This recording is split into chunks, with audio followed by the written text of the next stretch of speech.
Welcome back to another episode, folks. I'm feeling pretty sun-kissed after spending the morning up on the roof at my little cottage painting the roof. I'll take you on a little walk around the farm in this lovely summer-like evening.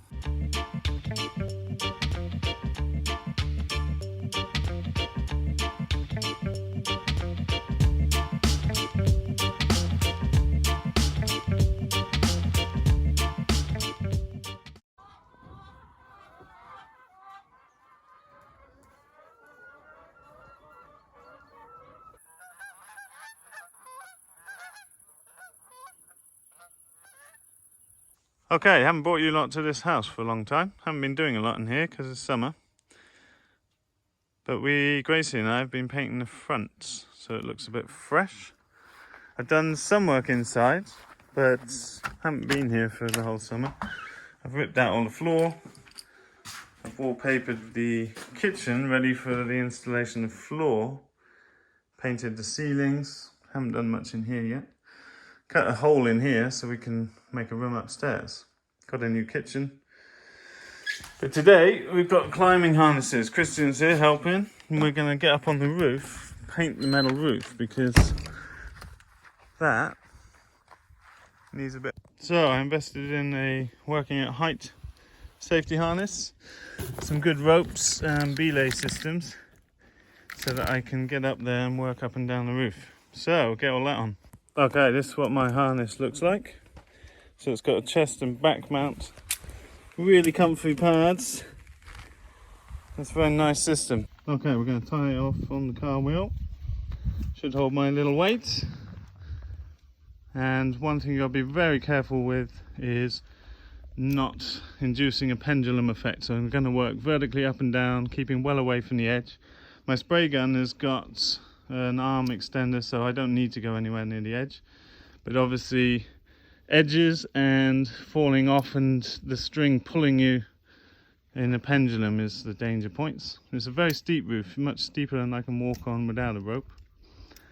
So first time for me doing this. There's probably different ways of doing it, and probably people have different ideas, but if you were doing this professionally you would have another fixed line as a backup, but I think this is more than ample to hold my weight.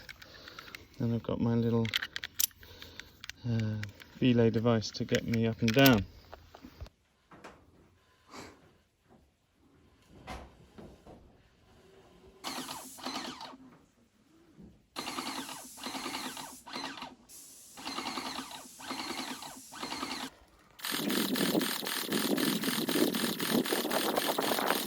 Oh, that is so nice. I'm really scared of heights, and this is a very steep pitched roof. It's not, you can't even scramble up it. You can just see from the side there.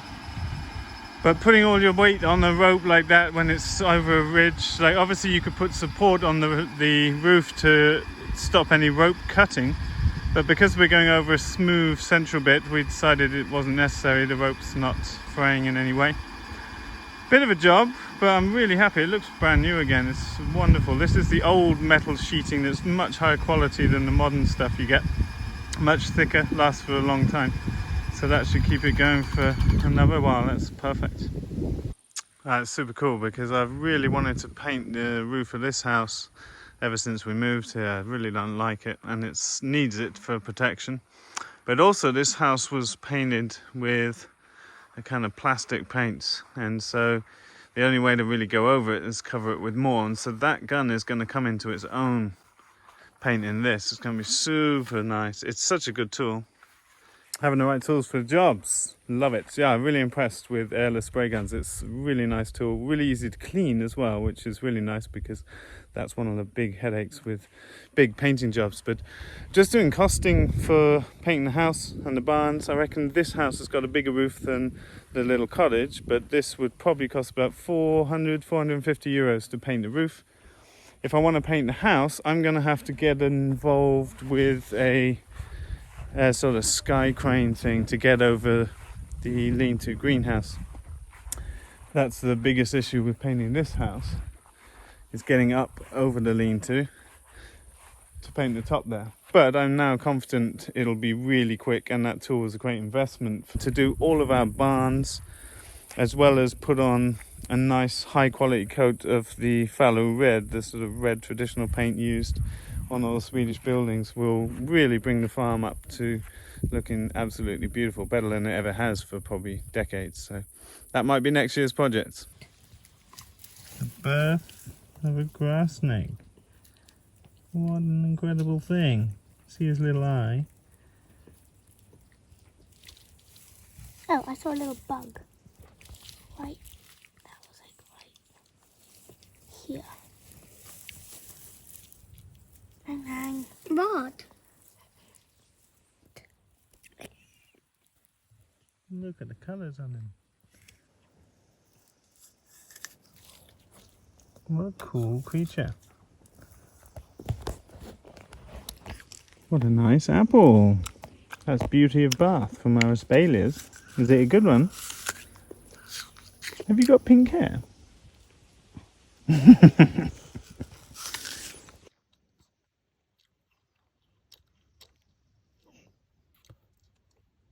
Wow.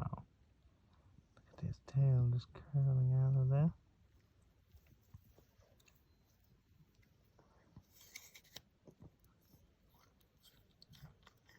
His little tongue going. Taking in all the information. I wonder how many of the eggs are still good. I see a few that look like they've got snakes in them. That one? Yeah. I've learnt one thing. That one looks like a good one. This one at the back looks like a good one. That one. Yeah. I kept all the ones that weren't rotten or empty because I figured they might have eggs. Snakes that are just really young that will hatch like not long ago. Wow, look how long he is. All out of that tiny egg. Just for reference, this is my hand. This is my hand. Wow, look how long his tail is. It's still curling out. That is so cool. Oh, I see a lot of food. His food sack. Off he goes. Let's cover him back up. You kids have found the raspberries?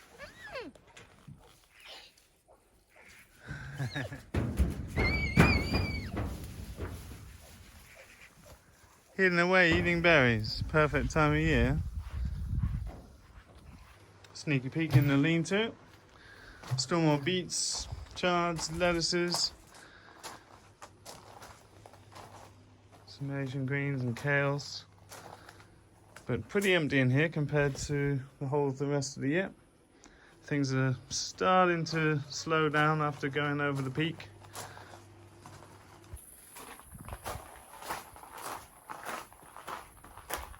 So kids have got their bird boxes up.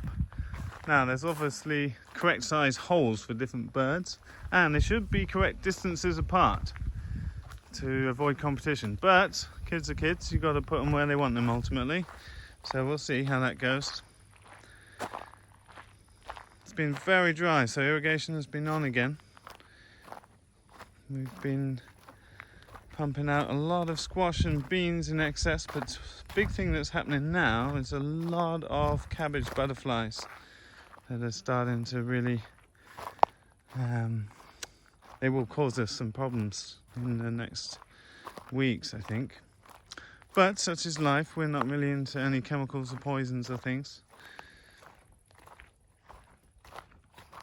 It's Friday night now, so we've got the weekend to recuperate.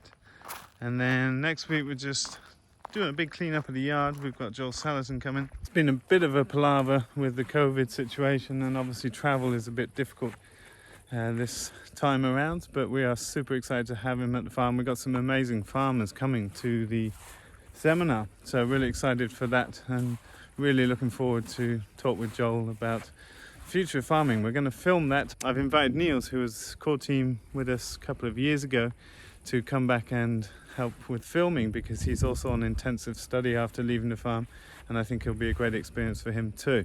So I look forward to hopefully recording the whole event, which will feed into our online trainings eventually.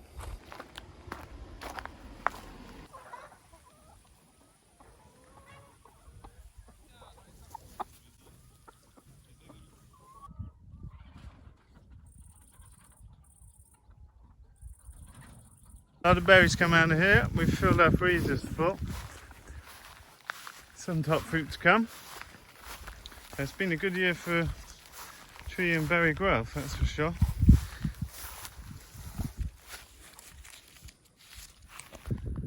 So this fence is about 1.8 meters. You can see our roadside hedge row is doing a good job protecting the winds that make it over the windbreak right at the back of the picture.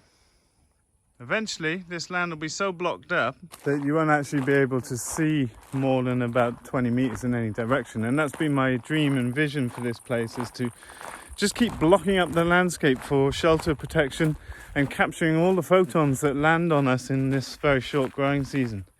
So our little hedgerow that's growing up, double row planted, is just, we're leaving it to go wild now. It's mostly hawthorn. We're just letting all of the wild raspberries and things grow up under. Super nice. As we pass by the avenue trees, these are oaks and chestnuts, back into Topfield. This is where we see incredible regrowth. About 6-7 weeks later, having come through here, and it'll soon that we'll be back in here, grazing on some beautiful grasses. 1, 2, 3, 4, 5 true leaves. Lowest yellowing off. Perfect position to be in. It's been hot and dry again. Weeks have really flown by this year. Can't even believe that it's time for the Joel Sarton course already.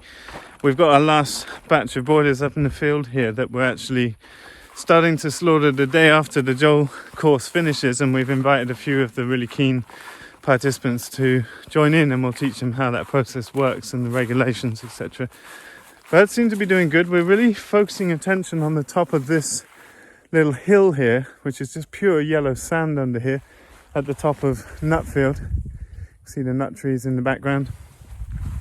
But I've always wanted to focus a bit more nutrition up here, because this is characteristically very poor. It's a bit like a wild flower meadow, and it's had chickens on it far less often. You can see this is what it looks like compared to, there's even an old juniper that might have been out in front of someone's house in old times.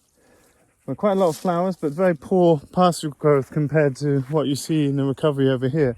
So birds are just coming out of here. You can see the second eggmobile, and you can see the amount of recovery that's happened in the short space of time that we've had broilers and layers running through here. We've still got the old pasture rollers out here, and we'll leave them out just to show people how that system works when the Joel course is on. But I really wanted to get some nutrition up on this hill, because this is very poor sandy soil, and that's been really nice to see what the broilers do. Now, you're familiar with this, but total coverage of manure, and then rest, and then we'll see a boom of grass coming back up. It's pretty hot today. The sun's down low right now, but it's a pretty sweaty day. I'm pretty sweaty and have been dehydrated all day. I feel like I just can't drink enough water. But the birds are going to be soon in nice cool conditions.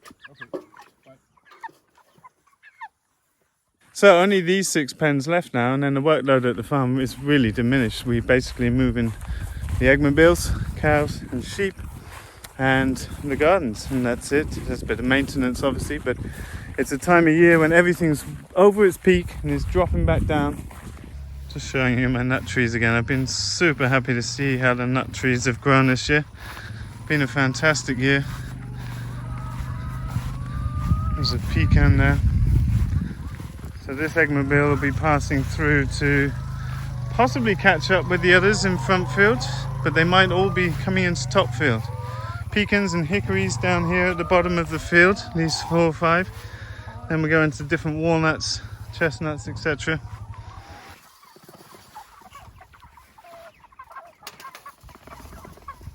It's been a very unusual year for me. It's crazy that it's moving so fast. I've had a very, very different year to most of the years, well, to all of the years that we've been here. I've been really taking a back seat with the Farm Like a Hero tour and doing interviews most days, as well as having our son Ragnar at home and my daughter here now, so I'm spending a lot more time with the kids, which is amazing.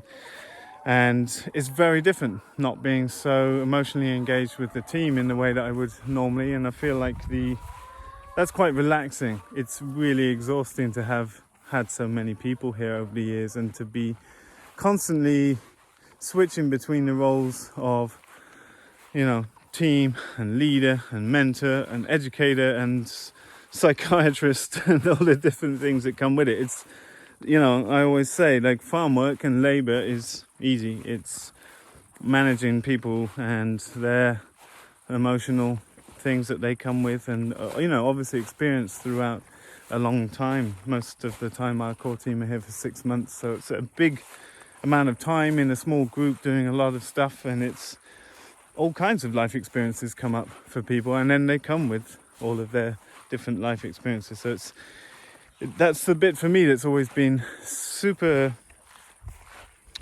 yeah, just exhausting is the best word for it. And so to take a step back from that and not be so engaged has been really relaxing and rejuvenating for me, and allowed me to get on with other things that take my time, and put more balance in my life, where I'm just not constantly available for 12, 14 hours a day that I have been in the past. And so that's been really nice. But there are some downsides of not being on the ground in terms of efficacy of doing certain projects, where, you know, maybe I'm the one with the main skills or drive to do things. So it's not a thing I would like to do again. I think the farm, one of the flaws of our business is that it's really been built around me in a way, and that's a weakness, but it's also been a strength. So can't get over this beautiful pasture up in Topfield.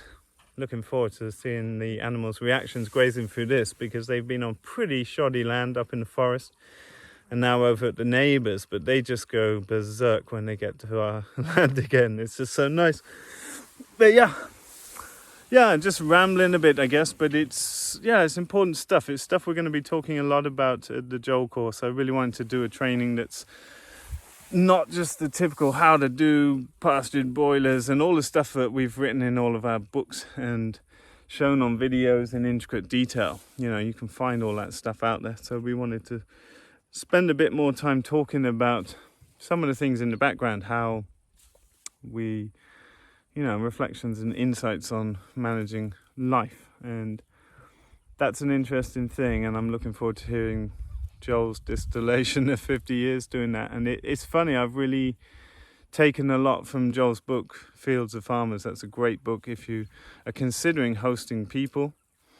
And yeah, I think they're the Polyface primer, if you can find that online, of, you know, how they set out their guidelines for people coming to the farm, because it's you'll hear it if you ever find the recordings. You know, it's not easy having so many people living in your back garden in that way, and it's really taken a toll on Johanna and I in the last years, having no private space. And it's not something we talk about enough, and it's, you know, an ever evolving process that we do different things at different times and different years, but it's important stuff. And I certainly feel as we get older, and I'm approaching 40, Johanna's already past 40, that, you know, we don't have the energy that we used to have, and we don't wish to sacrifice certain things that we've always sacrificed here for the benefit of people's experiences and learning. And it's a natural process, you know. It's something I've been bringing up with everyone in the farm, like a hero tour, and I really recommend you join us over there if you want to hear from lots of the best regenerative ag farmers around Europe and their experiences and how they deal with it, because there's no one way to do all these things, obviously, and the way we do is not necessarily the best way to do it, but it's just the way that's been formulated for us. And yeah, it's interesting. I've been reflecting on it a lot and just really considering, like, where I want to go with things in the future, what I'm willing to offer, what I'm not willing to offer. And a big part of that has been learning to say no, like learning to, you know, put up my boundaries, which I haven't done very well in the past, where I've just been too open access, and that's partly just the way I've been, but it's, you know, I felt like that was very beneficial. But I feel now, as I get a bit more quick to tire and slower to recover, that it's much more important. And yeah, I've talked about these things in the past, you know, and I'm so happy we've done things the way we've done them, but I'm also really happy now to just really nail down like the particulars of what we offer and get more and more refined and specific in that. And I think it's a natural journey anyone working in this field is going to have to do. So yeah, that's my rambling thoughts on that.